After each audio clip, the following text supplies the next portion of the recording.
He's back live from the studios of 106.7 My Talker Radio. It's Curtis Wright on the beat. 7:35 across southeastern North Carolina. So calm. Love that music. So calm. We're just calming everything down, right? Oh, no. He's in studio. Representative Chris Millis. He's been back from Raleigh, and I wish I had had more time to prep with him before this segment, but I didn't, and that's my fault, not his fault. He's been up there doing the good work of a good representative, and he's got a lot to talk to us about today. We are trying to, for the folks who are trying to get their head around this or try to understand what's going on, both houses have to agree to a measure to put an end or to end the short session. And in doing so, there's a lot of what some have said, arm twisting, coercion, deals being made to do this. So it's not a clean, we've done our work, we've had our debates on the floor in public, and there we go, and we're all going to go home. And if I'm mischaracterizing this, please. The thing that's disappointing to me, Representative, is, and you're going to help us walk through some of this, is that I listened to Republicans for years scream and yell and complain, especially during campaigns. Look how they tack bills on. They make last-minute deals. They're twisting everybody's arms. They manipulate the system, all to close out a session or to get things through. Well, I'm reading about this, and I'm telling you, I don't see any difference here. This isn't a clean adjournment bill or whatever you call it. It's especially in one of the biggest sticking points and the coercion that's going on to get a $20 million slush fund for the Department of Commerce. What's it called again? I forget. It's called the Job Catalyst Fund. It's a Job Catalyst also Fund. known by the Department of Commerce as their closing fund. Now, let me ask you a question. I thought government didn't create jobs. Isn't that what all these Republicans who ran said? And secondly, the NC GOP platform said targeted incentives and these type of incentives are unfair, and we're going to put an end to it. Did I miss something? You didn't miss anything, Curtis, but I will say this, that $20 million have been appropriated by way of the budget if House Bill 1224 were to pass, but this slush fund could be much greater. I mean, we are creating a new incentive program, and this incentive program has been stated that it is actually, while JDIG goes after certain types of return on investment aspects, is that this Job Catalyst Fund is aimed at low-wage manufacturing jobs. And of course, Curtis, we spoke before numerous times of how I definitely want all sorts of industry. I mean, it doesn't matter to come into the state, and I'm more than happy to support economic incentive and economic development legislation that is geared only towards public infrastructure. Mm-hmm. But this bill goes way beyond public infrastructure and actually ties taxpayer dollars that are taken for the role of government to actually taking down capital assets for a private business, and that's what I have an issue with. So just to let you know, it's the type of thing. It's more than $20 million. It's the type of thing that specifically, one, Republicans said was wrong, and two, said was unfair, and three, let's go to three, will not lead to an end result that we want in North Carolina for creating jobs. I mean, all of the lectures that I heard, but it is an election year for someone who's the Speaker of the House. Thank you to Paul Stam, who's the Speaker Pro Tem, and you for standing up and your amendment, again, reminding folks, okay, folks, if we're going to do this for one, let's do it for all. And there shows the hypocrisy right there that you don't want to do it for all, Correct. Only for some. Correct. And so, just to back up for the listeners here is that prior to adjournment, there's a few things that are left outstanding. And we have seen House Bill 1224, which has this Job Catalyst Fund and also has the ability to allow local governments to be able to raise sales taxes without any offset in property taxes, by the way. And so in that... I mean, hold it. Is that like we know what rolls downhill kind of idea?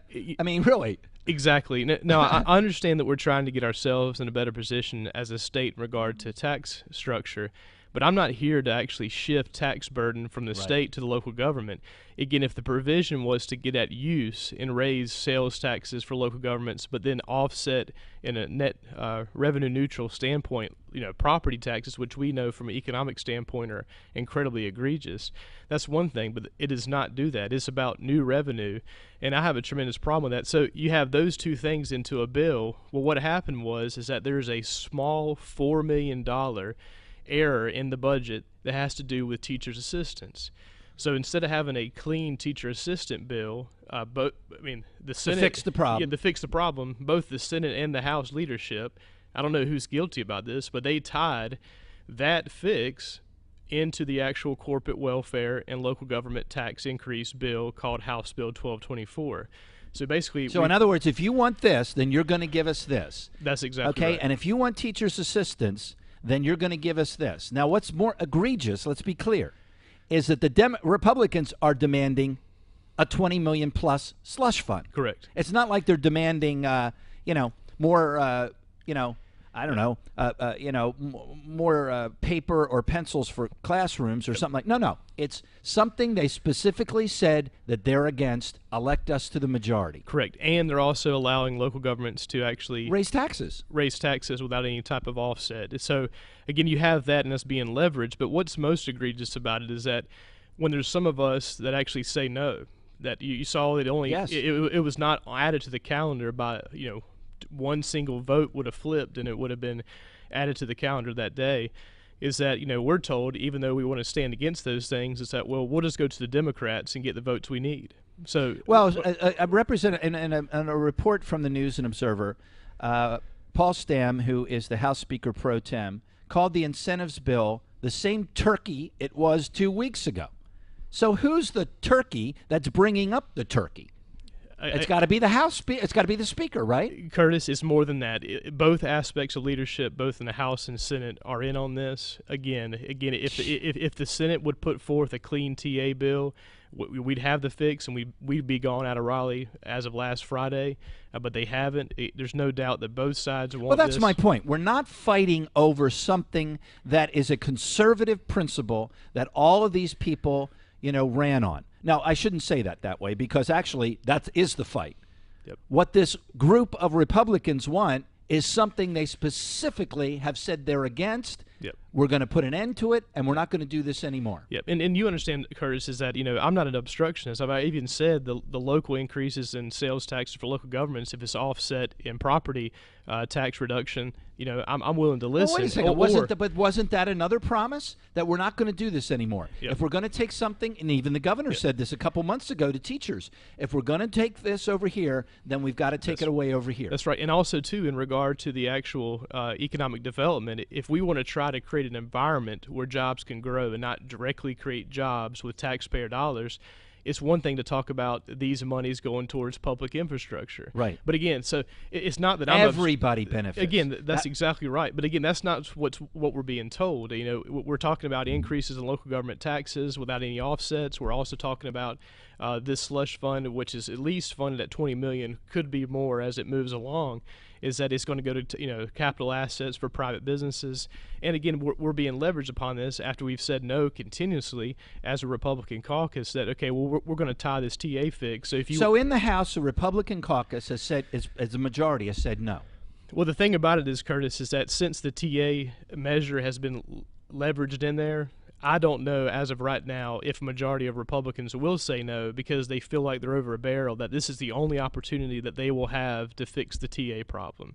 So again, if the Senate and the House leadership would say, we'll pass a clean TA bill and get out of Raleigh, then I'm pretty sure that a majority of Republicans will say no, because in the past, whenever we've talked about 1224 before, a majority of Republicans have said no. But the only reason why that you may see some conservatives in the minority against 1224. So the News and Observer is right. This is coercion, arm twisting, correct, and deal making. Yep. And again, remember, Curtis, if they can't get the votes they need in the Republican caucus, they have already got the votes they want from the Democrats in a supermajority. We have the super majorities, folks, and none of this should be happening. We'll be right back. I'm Curtis Wright on the Beat.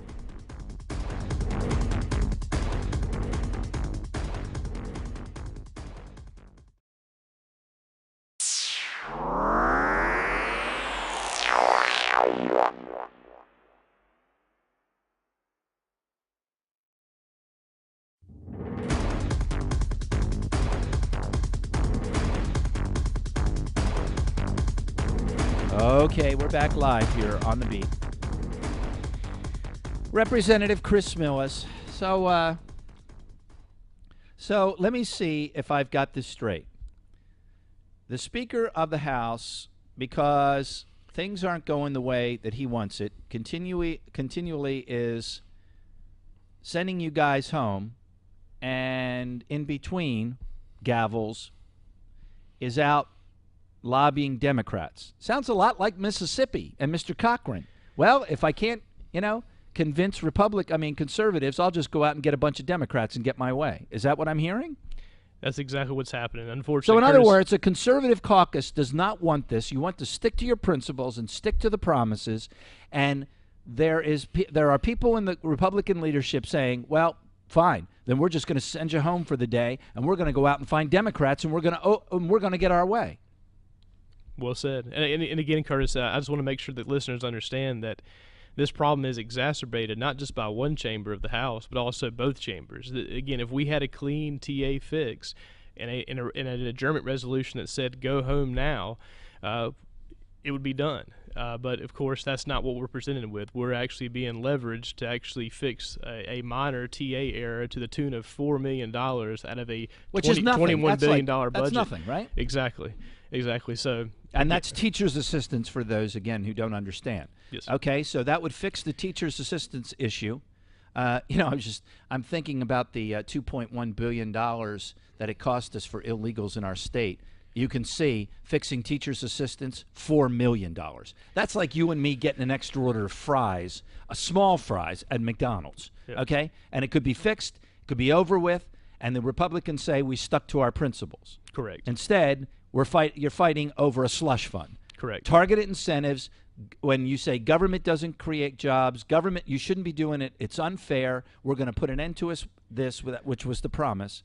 I mean, this is not right. Yeah, and also, and by the way, I'm not supposed to criticize because apparently, according to the Brunswick County Republican Party and the New Hanover County Republican Party, Curtis Wright needs to keep his mouth shut and not tell people how Republicans are breaking their promises and what Republicans are doing. Yeah. They would rather us sell this as Democrats are doing it. But what you're telling me is they're actually out soliciting Democrats, overriding conservatives who are saying no. Again, that's no conspiracy. That is the absolute truth, that they are trying to get enough Democrats to come along to pass House Bill 1224. We already voted against adding it to the calendar last Friday. So we're going back up there. Well, it's the same turkey we had 2 weeks ago. He's absolutely right. That's right. So there wasn't enough votes to even add it to the calendar. And, of course, that includes Democrats. Democrats voted against it as well. So what's going to happen So who do these people represent? It's a good question. A good question. And also, Curtis, just to back up a little bit. I mean, aren't they supposed to represent the Republicans who put them there and the people of North Carolina who have said no to this type of stuff? But who do they represent? Yeah. And also, Curtis, too, to actually provide some further background about the bill. It's one thing if we actually can have some deliberation about this job catalyst fund and actually make it about creating an environment where jobs can grow versus on just basically taking tax dollars by force and handing it to a private business. But of course, there hasn't been that opportunity for deliberation. I mean, this job catalyst fund language came out of nowhere in the last, pretty much 2 weeks before the budget was coming forth. Again, and I'm actually the vice chair of the Jobs and Commerce Committee.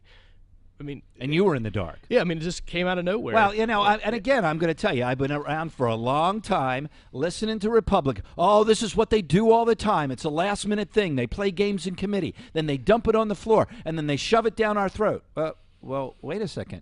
Isn't this, as Skip Stam, you and others have said, isn't this the same thing? The only difference is that it's been dumped on the floor, it's been shoved down our throat, but the story goes on. It's going to be dumped on the floor again and then shoved down our throat again. So, yeah, it's like you told them once to stop That's and correct. tell them twice to stop, and they keep coming back. Correct. And we'll come back with Democrats if we have to. That's right. And again, I'm very disappointed. I'm not here to beat up anybody, Curtis. I'm just here to articulate the truth, to tell the citizens exactly what's going on. I have no agenda but here whatsoever. There's a bigger issue here. Yep. And the bigger issue is this is why people don't come out to vote. This is why people say both parties are the same. It doesn't matter who I vote for. And that's why I'm telling you that in North Carolina, we just made, by the way, national headlines again, North Carolina in play. and they're talking about what's going on. That people are saying, hey, we can't trust the party to follow through, and so thus we'll either stay home or we're certainly not going to come out and vote. And they ignore this. They don't understand the damage they do to credibility of government and public trust, and if you want to, party loyalty and trust by doing these types of things. Am I right? You are right. And again, it definitely grieves my heart that this is going on. I mean, this is not the narrative that I want actually going on here 80 days before. No. But we actually need conservative leadership in this state and this nation. There's no question. But at the same time, I just can't take it lying down, because if we do, then this type of action is going to continue to happen to us that believe in principles that lead to prosperity each and every single time. I mean, it's just one of those things is that we have to take a stand. We have to articulate what's truth and let all those be held accountable for their actions. I mean, it's just one of those things where I just can't face the citizen at the end of the day knowing that I'm not doing everything I can to actually stick to my word. Well, again, I know I'm repetitive, but I'm going to continue to be repetitive. The people of North Carolina, after 140 years, put Republicans in place. They expected something. What they expected was what was in the platform. Then the second time around, okay, a supermajority and a Republican governor was given. That's what was asked for. The promise was made again. And that's what's expected. Why is that so unreasonable for people to say, wait a second, $480 million of targeted tax incentives, I guess plus, have sunsetted. And that's exactly what was promised. So why are you going back and fighting over, and you're right, you put it to 20, next year it'll be 30. Yeah. I mean, look at what they're trying to do. They're trying to keep their foot in the door for film incentives and then add on top of that. And again, I'm just trying to make sure that the listeners understand is that just because they appropriate $20 million this year, again, what happens is the Secretary of Commerce goes out and hands out these package incentive deals, and the monies are funded forward. I mean, right now, I've told this before, not including the Job Catalyst Fund, but just the 3 incentive funds that we already have on the books. With no appropriation, the taxpayers are leveraged to the point of $968 million to the year of 2028, that if those companies make their numbers right, that we have to appropriate.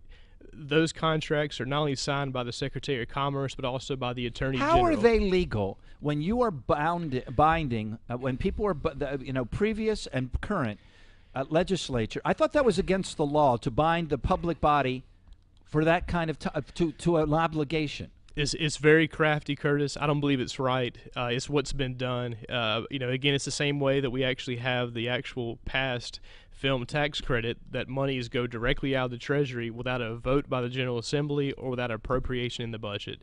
Again, it's just one of those things. The reason why we have to call these things out and stand up against them. Well, last year it was what, 40 some million dollars. That's right. That it was not only not appropriated the first 46, but then it grew, and all of a sudden the bill comes due and it's it's 80 plus. Right? That's right. And again, there's ways to actually structure these things to actually be fiscally responsible with taxpayer dollars. And it's one thing, too, if we're looking, like I said before, towards aspects of public infrastructure, which does, create incentive for individuals to come in our state. We have actually addressed, and we're continuing to address, the regulatory burden in our state while protecting our environment. But supporting the principle that everybody is treated the same and it benefits everybody. That's right. And we talked about that, is that it leads to the greater principles of economic growth. Again, I'm not about jobs. I'm about greater job growth within the proper role of government. Keep the good fight up for us, and thank you for sticking to your principles and the principles that put you and other Republicans, the majority, in office. Thank you, Representative. Thanks, I'm Curtis Wright on the beat. And if you'd like to share this interview, it'll be up on YouTube and it'll be up on our live stream channel later today. Take care. We'll be right back for hour number 3 on the beat.